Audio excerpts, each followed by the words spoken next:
জীবনে কিছু করতে পারলেন না, যদি রাতে উঠতে না পারেন তাহলে মনে করতে হবে আপনি কিছু করতে পারেন।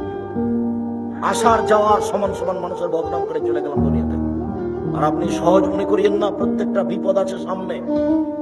আপনাকে আমি আরো অনুরোধ জানিয়েছি এ অংশে যে আপনি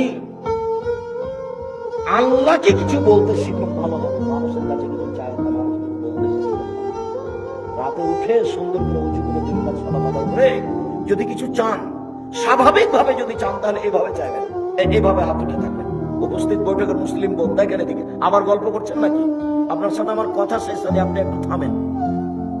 আবার গল্প করছেন নাকি? মুখখান তোমাকে বন্ধ করতে বললাম, তুমি বুঝতে চাও না?